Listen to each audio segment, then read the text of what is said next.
बिस्मिल्लाहिर्रहमानिर्रहीम। अस्सलाम वालेकुम नाज़रीन। प्रोग्राम पेशगी में आपका मेज़बान साहिबजादा ज़ुल्फ़िकार बाबर एक बार फिर आपकी खिदमत में हाज़िर है। नाज़रीन, आज जिस शख्सियत की मैं इंटरव्यू में अपना मेहमान बनाने जा रहा हूँ, किसी तारफ़ के मुताज नहीं, एक जानी पहचानी शख्सियत है। जमात इस्लामी से इनका तल्लुक़ है, ये रुकन है इस्लामाबाद से जमात इस्लामी के, और कारोबारी शख्सियत भी हैं। उसके साथ फ़लाई काम भी अपना सिलसिला अपने ख़ानदान के साथ जारी व सारी रखे हुए हैं। सबसे पहले तो मैं तस्लीम आरिफ साहब आपका शुक्रिया अदा करता हूँ, कीमती वक्त हमारे लिए वक़फ़ किया। तस्लीम आरिफ साहब, आज़ाद कश्मीर के लोग ज़्यादातर सहाफ़त और कारोबार की तरफ तरजीह दे रहे थे, लेकिन अब आप सियासत और कारोबार दोनों कर रहे हैं, तो कैसा महसूस कर रहे हैं? ज़्यादा टाइम सियासत को मिलता है या कारोबार को दे रहे हैं? जी, वालेकुम अस्सलाम ज़ुल्फ़िकार साहब, बहुत बहुत शुक्रिया सबसे पहले कि आप यहाँ पर तशरीफ़ लाए। तो मेरा तल्लुक़ चूँकि आज़ाद कश्मीर ज़िला बाग से है और यहाँ में मुकीम तकरीबन 14-15 साल से इस्लामाबाद में, और यहाँ पर ज़ाहिर है मेरा तल्लुक़ सियासी जो है वो जमात इस्लामी से है, और फिर बिज़नेस भी साथ ही यहाँ हमने शुरू किया है। तो बिज़नेस से हट के जो हमने हमारा एक रिफाई काम है, जो हम लोगों की खिदमत करते हैं, वो भी एक हमारा NGO चल रही है, पेरेंट्स वेलफेयर फाउंडेशन काफिलगढ़ के नाम से बाहर में। तो उसके सदर जो है मेरे वालिद साहब हैं, राजा आरिफ साहब, पेरेंट्स वेलफेयर के सदर भी हैं। और ये हमने फ़िलहाल इसको काफिलगढ़ की याद तक इसको हमने रखा हुआ है। इसमें हम सबसे पहले जो है वो गरीब जो मरीज़ होते हैं उनको हम फर्स्ट जो अस्पताल तक उनकी पहुँचने के अखराजात हैं उनको पे करते हैं, फिर उसके बाद जो टेस्टों और इस तरह जो और बाकी लवाज़मात उनके लेते हैं वो हम उनको। सही।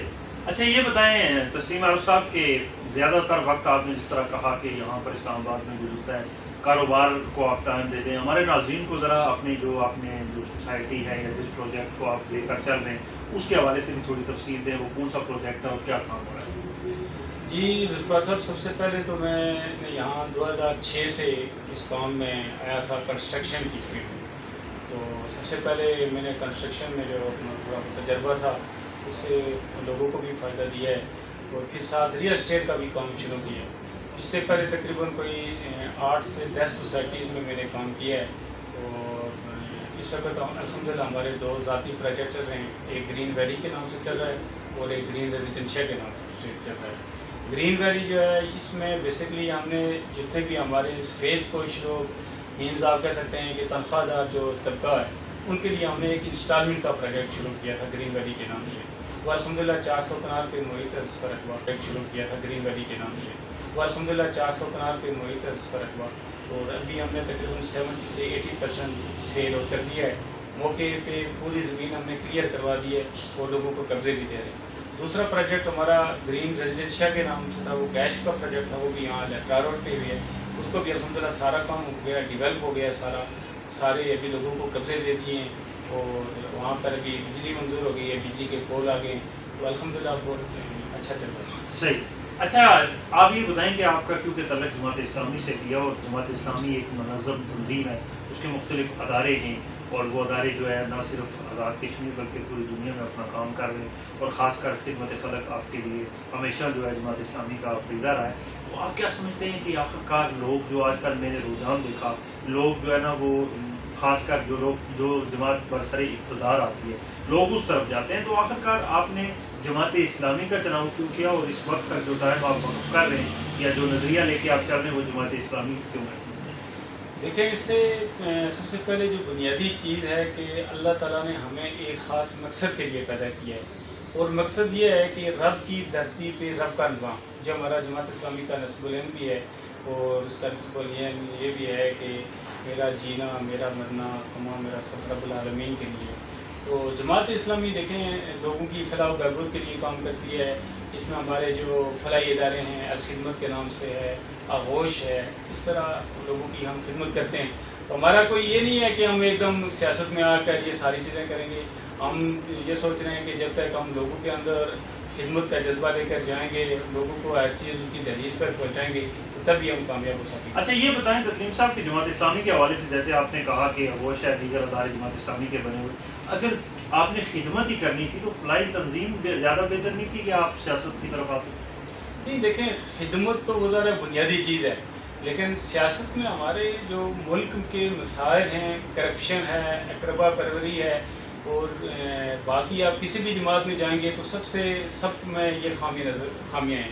تو جماعت اسلامی واحد وہ جماعت ہے جو صرف للہیت کے لیے کام کرتی ہے, کوئی اقربا پروری نہیں کرتی اور ہر بندے کو اس کو انصاف دلاتی ہے. اچھا یہ بتائیں کیونکہ آپ کا تعلق حلقہ بستی باغ سے ہے, تو اس وقت وزیر اعظم آزاد کشمیر سردار تنویر الیاس خان ہیں, آپ کیا سمجھتے ہیں کہ آزاد کشمیر میں جو حکومت ہے پاکستان تحریک انصاف کی, وہ کوئی اپنی مطلب کوئی ڈلیور کر رہی ہے, کوئی کام ہو رہے ہیں بستی حلقہ یا پورے آزاد کشمیر کے اندر؟ جی دیکھیں, ابھی تو ظاہر پاکستان تحریک انصاف کو آزاد کشمیر میں آئے ہوئے تھوڑا عرصہ ہوا ہے, تو جو ہی وہاں پہ آئے تو یہاں پر حکومت چینج ہو گئی, پھر یہاں پر ظاہر ہے آگے اس وجہ سے کافی انہوں نے ان کے فنڈز وغیرہ بھی روک رکھے ہیں, لیکن پھر بھی الحمدللہ بہتر کام ہو رہے ہیں, اچھے کام ہو رہے ہیں. صحیح. اچھا یہ بتائیں سر جی کہ ابھی آپ نے جس طرح انسٹالمنٹ کے حوالے سے بات کی, کیونکہ آپ کے بزنس کی طرف آ جاتے ہیں, خاص کر عام آدمی جو ہے آج کے دور میں آپ کو پتہ ہے اس کو روزگار اور بالخصوص ایک وقت کی روٹی مہیا کرنا مشکل ہو گیا ہے اس مہنگائی کے اس عالم میں. آخرکار خاص آپ نے کیا وہ عام آدمی کے لیے پوزیشن رکھی ہے جس سے وہ ایزیلی پلاٹ حاصل کر سکتے ہیں؟ جی اس میں 3 سال پہلے ہم نے یہ پروجیکٹ جو انسٹالمنٹ والا ہم نے شروع کی تھا گرین ویلی کے نام سے, تو اس وقت اس کی ٹوٹل اماؤنٹ جو تھی 8,10,000 روپے تھی اور 3 سال کی انسٹالمنٹ تھی. اس میں 2.5 لاکھ روپے ہم ڈاؤن پیمنٹ لے رہے تھے اس وقت اور 10,000 روپے اس کی قسط تھی. تو ہمارے علاقے کے ظاہر بہت سارے سفید پوش لوگ ہیں, پھر ملازمین کا ایک بہت بڑا طبقہ ہے, تو اس وجہ سے میرے دل میں ایک یہ خواہش تھی کہ ایک میرے پاس ایسا پروجیکٹ ہونا چاہیے تاکہ غریب آدمی کا بھی گھر اسلام آباد میں. اچھا یہ بتائیں کہ آپ ایک بڑا ماشاءاللہ ایک اچھا سیٹ اپ یہاں لگا کے بیٹھے ہوئے ہیں اور پھر آپ مختلف پروجیکٹ پہ کام کر رہے ہیں, بالخصوص ہمارے جو کشمیری لوگ ہیں جو یہاں آتے ہیں ان کے لیے کوئی خصوصی ڈسکاؤنٹ بھی رکھا ہے؟ جی جو ہمارے خاص کلائنٹ کشمیر سے ہوتے ہیں ان کے لیے ہم نے خصوصی ڈسکاؤنٹ بھی رکھا ہوا ہے, اور پھر جو ہمارا پیمنٹ شیڈیول ہے, کیا کسی کی اگر 1 سال کی قسطیں نہیں آتی ہیں تو ہم اس پر کوئی پلنٹی نہیں لگاتے ہیں, اور اگر پھر کیا کوئی ایسا بندہ ہے کہ وہ آگے پہ اپنی قسطیں جاری نہیں رکھ سکتا ہے تو اس کو پرافٹ کے ساتھ ہم اس کو پیمنٹ واپس کرتے ہیں. اچھا تسلیم صاحب یہ بتائیں کہ حلقہ بستی ہو گیا یا حلقہ شرقی باغ ہو گیا, دستور زیادہ تر یہ ہے کہ لوگ کاروبار کی طرف آتے ہیں اور فوراً بعد جو ہے سیاست میں جا کے الیکشن میں حصہ لے لیتے ہیں, کیا آپ کا خیال بھی کچھ اس طرف ہے؟ نہیں, فی الحال میرا تو کوئی اس کا خیال نہیں ہے, تو اسی طرح جتنی خدمت ہو سکتی ہے انشاءاللہ ہم کرتے ہیں. اچھا آپ مختلف ادارے جو چل رہے ہیں سیلاب کے حوالے سے فنڈنگ ہو رہی ہے, معاملات کر رہے ہیں مختلف, ہمارے جو انٹرنیشنل کشمیری ڈائسپورا جو آپ کو سن رہا ہے دیکھ رہا ہے, ان کے لیے کوئی پیغام دیں گے آپ؟ جی میرا تمام بھائیوں سے پاکستان سے باہر جتنے بھی لوگ ہیں, میری ان سب سے دردمندہ اپیل ہے کہ ابھی پورا پاکستان ہی آپ کہہ سکتے ہیں کہ سیلاب میں ڈوبا ہوا ہے, تو دل کھول کر احتیاط کریں. ہم نے ویسے اپنی جو ہماری پیرنٹس ویلفیئر فاؤنڈیشن ہے وہاں صرف ہم نے ایک گاؤں جو ہمارا کافل گڑھ ہے وہاں سے ہم نے 12 لاکھ روپے اکٹھا کیا ہے فنڈ, اور وہ ہم نے الخدمت کو بھیجے, انہوں نے رسیدیں وغیرہ سب ہم نے واٹس ایپ کی ہوئی ہیں. اس کے علاوہ باقی ہم نے سامان جتنا بھی تھا وہاں پہ بھیجا ہے. پھر یہاں پر ہم نے خود الخدمت کے میں نے خود کیمپ لگائے یہاں پہ, اور یہاں سے ایک بڑی اماؤنٹ ہم نے صحیح, بہت بہت شکریہ تسلیم. اکٹھا کیا ہے فنڈ, اور وہ ہم نے الخدمت کو بھیجے, انہوں نے رسیدیں وغیرہ سب ہم نے واٹس ایپ کی ہوئی ہیں. اس کے علاوہ باقی ہم نے سامان جتنا بھی تھا وہاں پہ بھیجا ہے. پھر یہاں پر ہم نے خود الخدمت کے میں نے خود کیمپ لگائے یہاں پہ, اور یہاں سے ایک بڑی اماؤنٹ ہم نے.